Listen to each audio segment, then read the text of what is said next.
Okay, welcome everybody. Hope everybody is doing well and safe and saying your tefillot.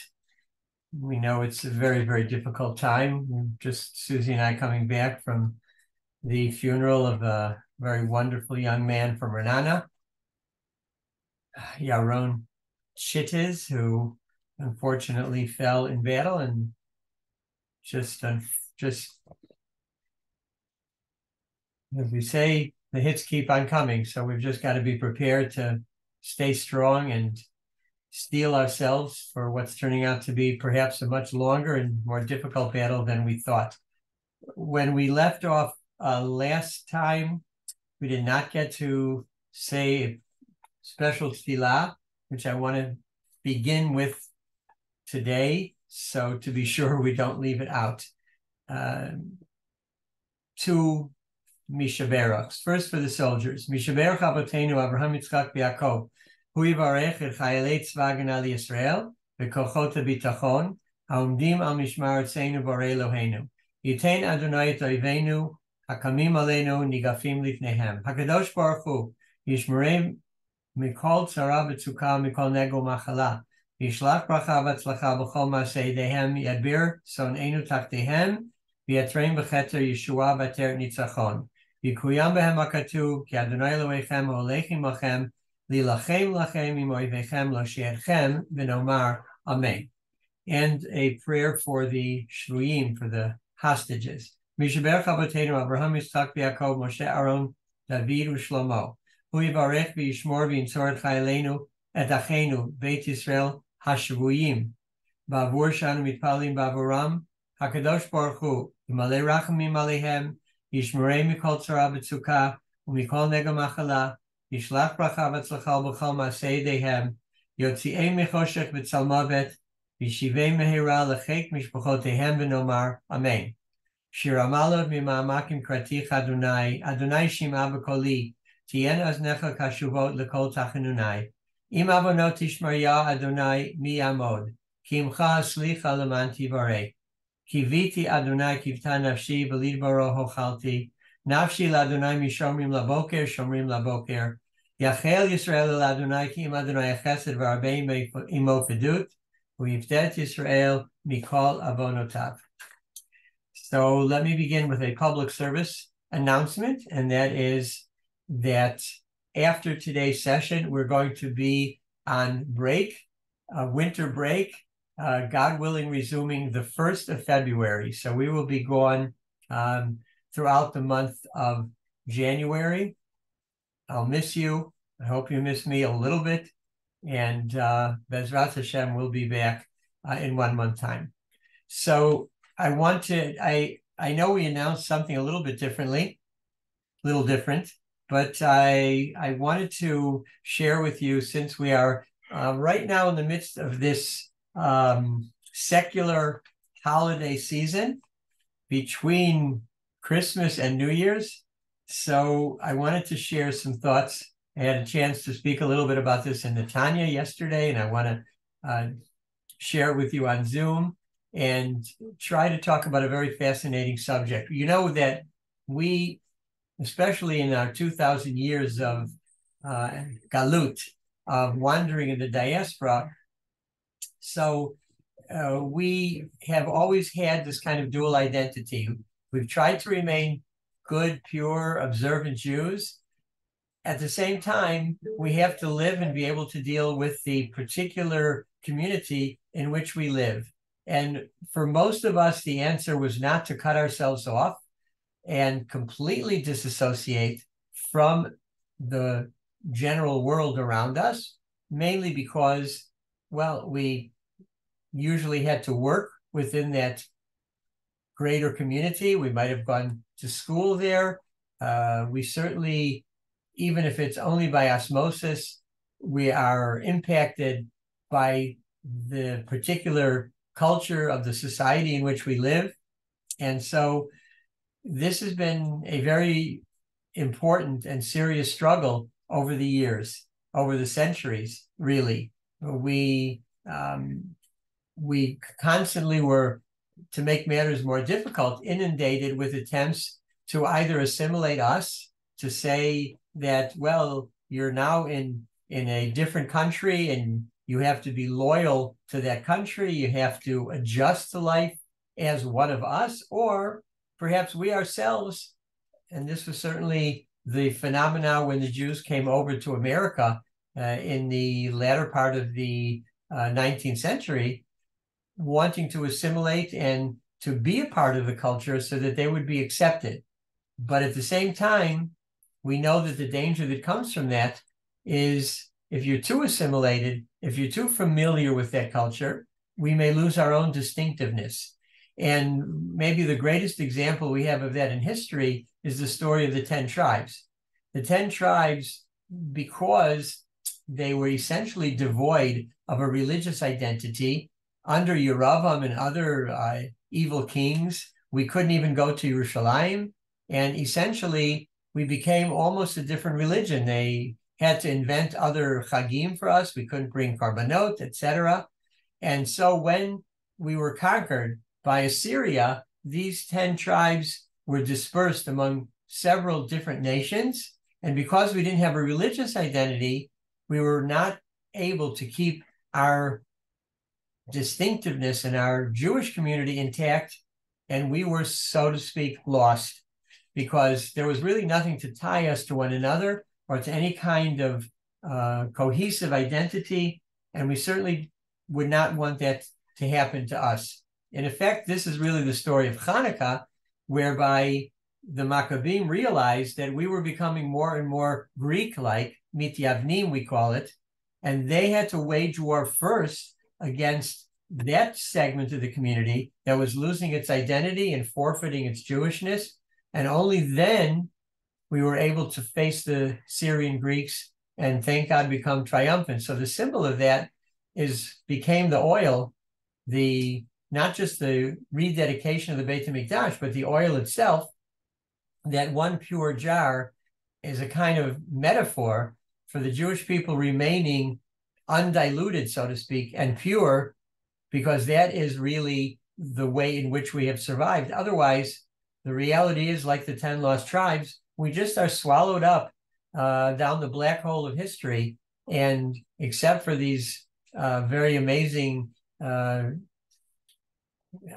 revelations of people still claiming to be from the lost tribes and from the lost tribes and coming back to Judaism, other than those isolated incidents, the vast majority of the Jews were lost. And let's face it, the 10 tribes comprised 80+% of the Jewish population. So we're a small people, and we were even smaller. So I want to talk and devote the next a few minutes to talk about this idea of trying to avoid some things that clearly would impact negatively on our distinctiveness and our uniqueness. This is what we call in Hebrew chukat hagoyim, that the practices of the other nations, we are told, u'b'chukotehem lo telechu, stay away from that, because the net effect, either it'll be an insult to Hashem, or it's going to draw you out of Judaism,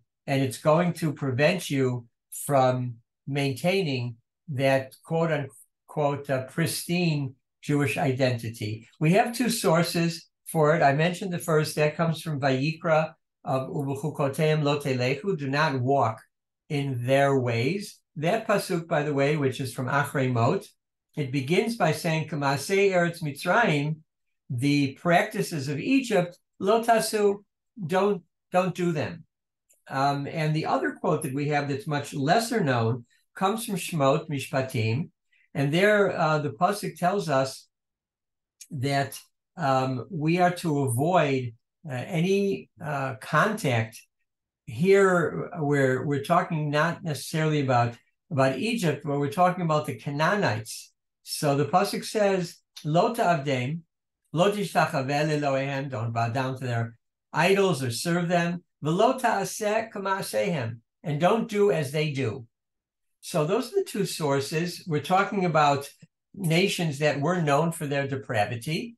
Egypt, their immodesty, depravity, Egypt and Canaan. That's why some people want to suggest that some of the laws we're going to mention may only have been talking about societies that were really depraved.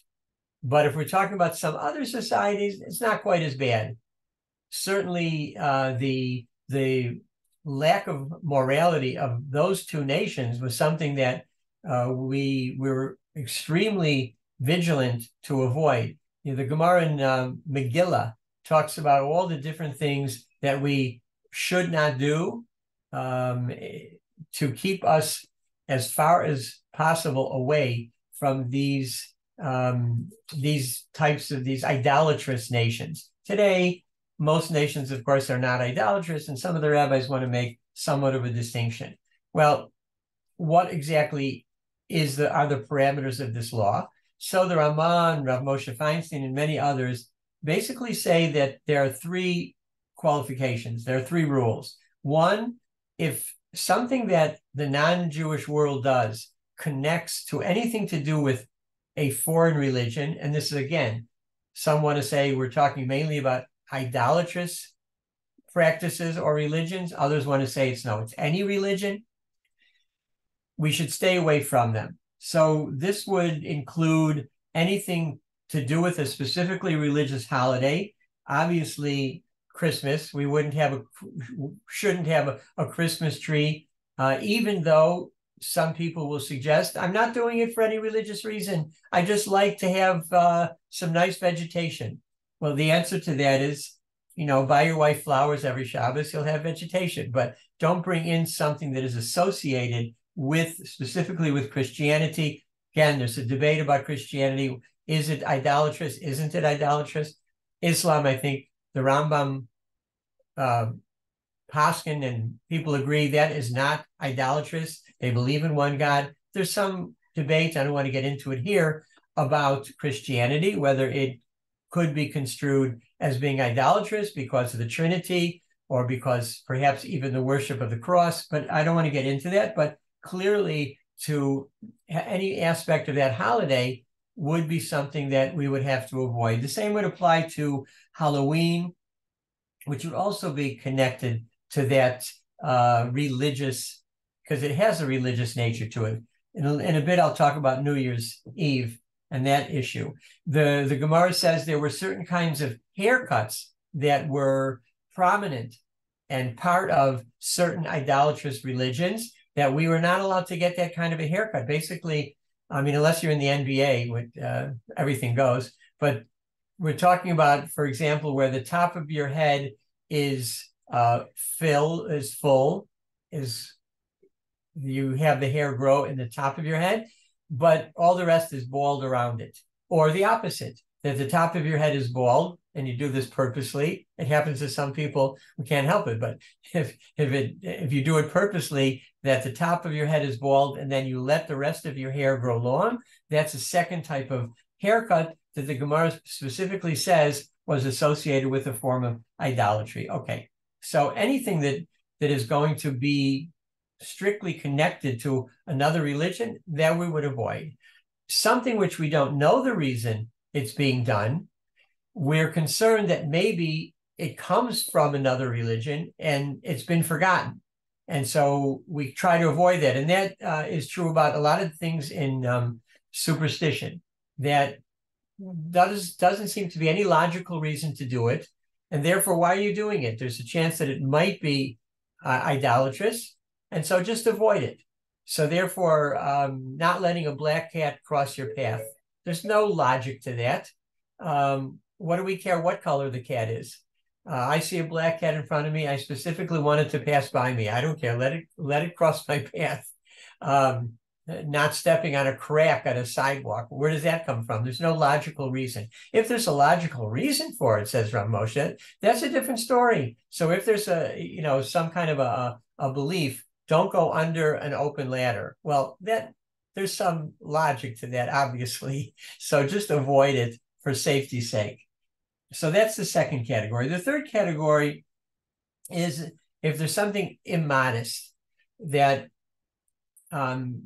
we could also have other rules about laws of modesty, but we try to avoid any type of clothing or action that's immodest, because that also may have some connection to these depraved societies. So I would say a woman wearing a blouse that comes off the shoulder, besides it being not that sanua, it also is a practice that it's something we don't do, kind of like what we'd say in Yiddish, pasnish. It's not something we do. We don't advise having tattoos. That, of course, is a biblical prohibition. But even if it wasn't, if it's something that's really strictly associated with the non-Jewish community, it's probably something we would say that we should avoid doing. Speaking of clothing, well, essentially all form of clothing is fine. You're in a society, they might wear long robes, as happened in, let's say, Muslim societies where we lived. Today we have suit and tie. If you're a doctor, you might have a white coat. All of these things, there's no prohibition. It's simply the way people dress, and you have a right to choose the way you dress. And it's okay if you want to copy others or you want to be able to exist in that society. So if the society, there's nothing religious about it, somebody's wearing a tie, they're not doing it for any religious reason. It's simply the garb of the nation. And one of the ways we certainly know that this is permissible is because when you look at the way Hasidim dress, they adopted the dress of the non-Jewish 19th or even 18th century Polish nobility. The original idea was that they specifically wanted their students or their disciples to take on this dress, which was kind of an elevated dress in that community, in order to pump them up because of their depression over their poverty or their persecution. So we say, clothes make the man, clothes make the woman. So dress up in something that's a little bit fancy. You'll feel better about yourself. That's really where it began. So clearly, if they're wearing something that mimics the non-Jewish world they lived in, so that's a very obvious indication that there be no problem with the clothes that we choose to wear. There's some people that want to say if non-Jews are the only ones who might wear a particular type of clothing, it's not necessarily widespread. There might be a specific problem, but others say no, even that wouldn't be a problem at all. Eventually, we learn to live within the mores of the society in which we find ourselves. So there's no real problem with it as long as it doesn't have a religious nature. In general, we are affected, even halachically, by the fashions of the time. Just as an example, when, although we would say it's always not sanua to wear a miniskirt, if the trend of the day is to wear, let's say, maxi skirts all the way down to almost to the floor, then it certainly, you would be careful about doing anything that would attract attention. And so you would not wear something that may even be shorter than, that you would do today. Today, you might say, that's not the trend. The trend is to go maybe just slightly, maybe even above the knee. So you have something slightly below the knee. Well, that's permissible because you're not sending a message by doing something which is actually a bit longer than what society is wearing around you. So we are affected by the society. Let me mention a few other ideas. So some people ask, what about wearing black at a funeral, lo aleinu? Well, here too, there are some people that want to say it seems to be associated strictly with non-Jews, but the fact is that's not necessarily true. The obvious truth is that when you have Hasidim at a funeral, they're always wearing black. So black for them, black is beautiful. So there's no reason not to do it. And it doesn't seem to have any religious significance to it. There is a question about something which has become somewhat prevalent, and that is women wearing nose rings. Well, we know that we talk about Rivka, for example, who the Torah says wore nose rings, and that too is something that it really depends. If it becomes somewhat widespread in society, it's not associated with any religion per se, and it's not even necessarily automatically a non-Jewish way of dress. Maybe it starts that way, but once it becomes more prevalent, then it really becomes widespread and really accepted to anyone. There was a time when stockings were considered to be very, very risque. Some people hold that stockings began in the red light districts of some cities for prostitutes to wear. And of course, today we know that it's part of the dress of the Haredi world. But we would say that stockings became widespread. There might still be some types of stockings that are considered to be a little bit too risque. But in general, although they may have began that way, once it was accepted that so many people were wearing it, then women routinely wear it without a problem. What about school uniforms? Those really started in a sense in religious in Catholic schools wearing uniforms. So at one time those might have been very problematic under the laws of Chukat HaGoyim, but once it became widespread to public school and other schools, then not a problem. Okay, I want to, and by the way, there's another issue. If something was ours and becomes kind of taken over by Jews, yeah, that's a good question I saw in the chat. We'll come back to that. But if something we had it originally, for example, people will say it's kind of Chukat HaGoyim to throw rice at a wedding at the bride. But this was initially a Jewish custom. And we can read about in the Jews of Iraq did it. It's a fertility symbol of rice, and they would throw the rice. Some people would say today, well, it's really not associated with Jews. Perhaps it shouldn't be done.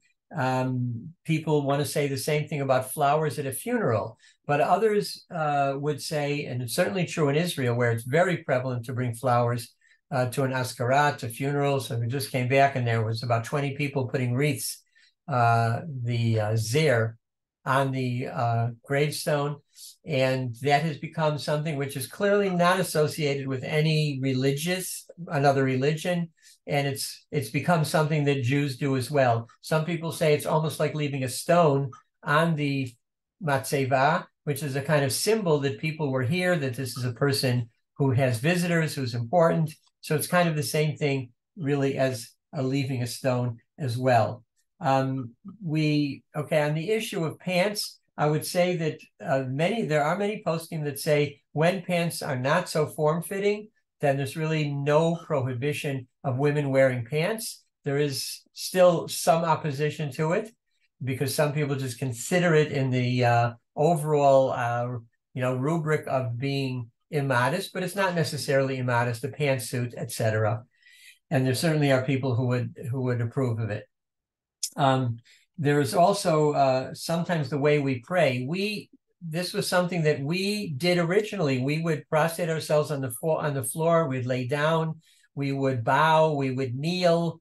We would hold our hands a certain way. And today, that has become very much associated with Christianity, and therefore we kind of have a compromise. We do that on Yom Kippur. Yom Kippur, we will bow down. We see that it's mentioned in the Pirkei Avot that there never was a shortage of room. That's what people would do on the Yamim Noraim, on Yom Kippur. And so we continue to do that, but we essentially stopped doing it on a widespread basis, even though it originally was something that we did. But now it's become known as more or less of a Christian or even sometimes an Islamic practice. And so we try to avoid it. I want to say a couple of words about Thanksgiving. Fascinating holiday. It's something which is maybe one of the only holidays that is secular. It has it has no religious significance. And the only thing we do religiously is watch football and eat turkey. And without going into the whole history, it originated in 1621 when the Pilgrims celebrated at Plymouth Plantation in Massachusetts. and the local native tribes taught them how to hunt turkey, to plant maize, and they had these meals together. It ultimately was made into a holiday beginning already in 1777 with the proclamation of the Continental Congress, and then President Lincoln issued a Thanksgiving proclamation. It eventually was made into the holiday into a law first by President Lincoln, and then in 1934 by President Roosevelt, the second to last Thursday in November. And actually it was done then to increase consumer spending, according to most, because they want to get people shopping already before Christmas. In any case, and by 1942 it was a law, and there's a whole debate about it. But most to say, just the short answer is most of the authorities hold that it's not a religious holiday, and there is no problem to celebrate something which talks about Thanksgiving. It's a very Jewish idea to give thanks. Hodu Lashem Ki Tov. Some people connect that with Hodu, with turkey. It's not meant to be that, but it comes out funnily enough. But the idea is it's a nice thing. We believe in that. We're Jews, Yehudim. It stems from the word to thank. So Thanksgiving seems appropriate for us. Rav Soloveitchik was known that he always kept Thanksgiving. I remember growing up, my grammar school principal was very, very big Talmud Chacham. He would celebrate often Thanksgiving with us.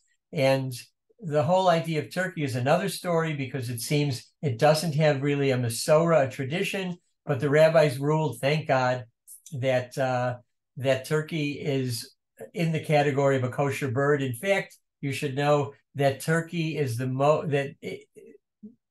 most turkey eaten per capita of any nation is Israel, because of the shawarma, essentially. And so we eat a lot of turkey, and we know that, as a matter of fact, although there's some debate, I was reading that the annual Agudat Yisrael convention, which would take over a hotel for part of the Thanksgiving weekend, always put turkey on the menu. So that's good enough for me. Well, say a word about New Year's. New Year's, it depends. I remember my parents, for belonging to Apol Mizrahi, they always had New Year parties. If it's done as an end of the year party, and that's the way it's billed, then Rav Moshe and others said that it's okay. You can have it, but have to be careful that it's devoid of any religious context. I hate to use the word context, but void of any religious context. And that is why it's problematic in Israel, because they associate it with Sylvester. Now, who was Sylvester? This was a saint and one of the Roman popes who reigned in the year 325 CE. And Sylvester convinced Constantine to prohibit Jews from living in Jerusalem. He was a major anti-Semite, and he passed anti-Semitic legislation. And because all Catholic saints are awarded a day on which Christians celebrate and pay tribute to the memory of that saint, so December 31st is Saint Sylvester Day. So celebrations on that night of the 31st, which obviously coincides with the new year, that is clearly a problem. And it should not ever be called Sylvester. It was an anti-Semite and a religious figure, and therefore should really be called an end-of-the-year party. And when it's called Sylvester, that's why it's a major problem in Israel. All right, I want to also say a word about standing in silence, Yom HaZikaron and Yom HaShoah. Some people came forward and said, well, it's like Chukat HaGoyim, that's what the non-Jews do.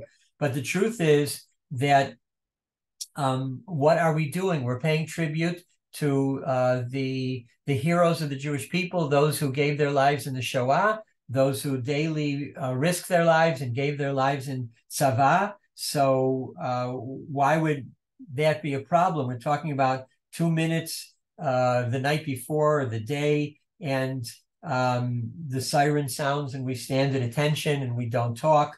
And that seems to be clearly something very meritorious. Rav Kook writes, standing silently for the fallen soldiers of Tzahal contains within it the holy mitzvah of remembering the glory of Kedoshim and meditating on the memory of the soldiers and their fulfillment of the mitzvah to be moser nefesh, to sacrifice their life and to protect the land of Israel, he says, is tantamount to thinking Torah thoughts. It's like learning Torah.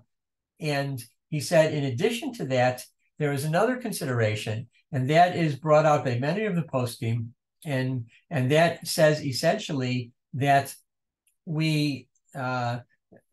something we learned from a pasuk. We learned from the pasuk about Moshe Rabbeinu, who it says when he grew up, he went out to see what was happening to the Jews in Egypt, and therefore we learn from here: don't separate yourselves from the community.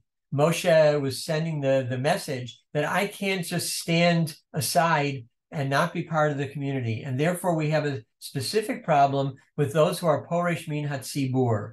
And as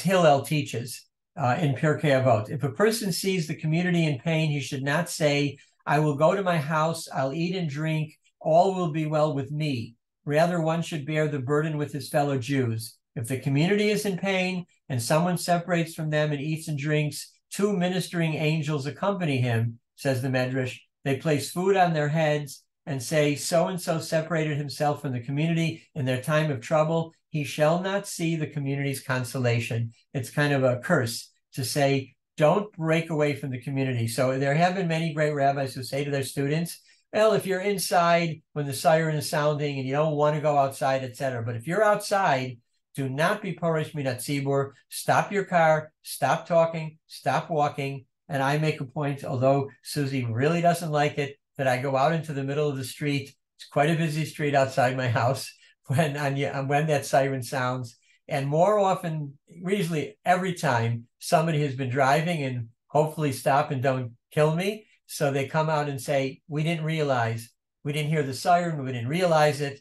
And I think other than Walt drivers, most people would have the decency to stop. And even if they don't necessarily subscribe to it, Al tifrosh min hatzibur. Don't cut yourself off from the community. So here we see kind of a double-edged sword.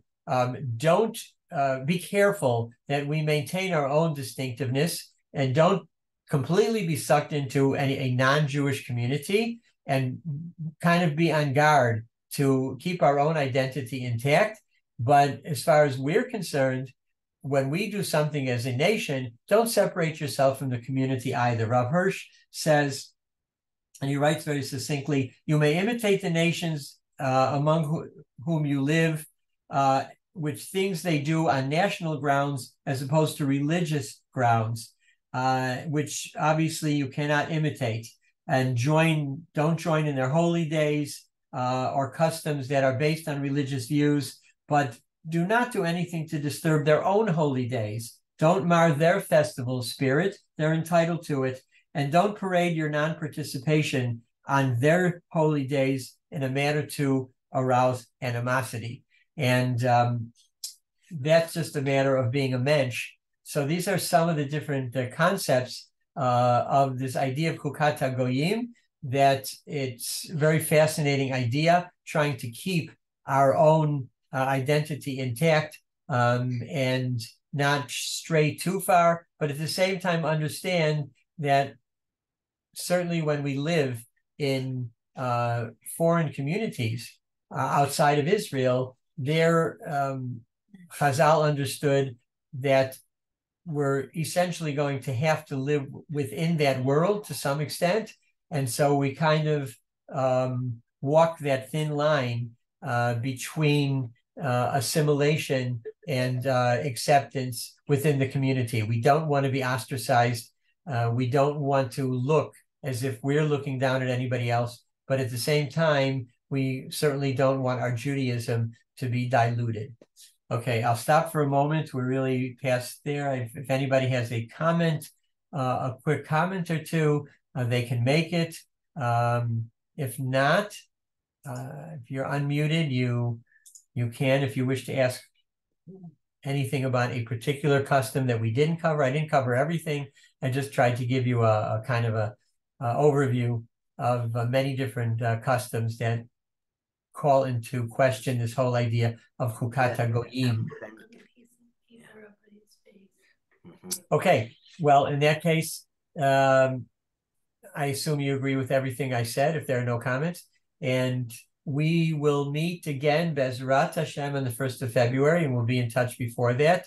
And wish to everybody to stay safe. And Hashem should watch over our soldiers and I have a comment. our hostages. Yes, go ahead. It always bothered me that when I lived in Miami, Beis Yaakov said that they couldn't wear the long or Torah Center, whatever the schools there, when the skirts were long and you could find appropriate skirts, that they said you can't wear them. Appropriate in the sense of their length? Appropriate, yeah, in the sense that you didn't have an issue with how short a skirt was.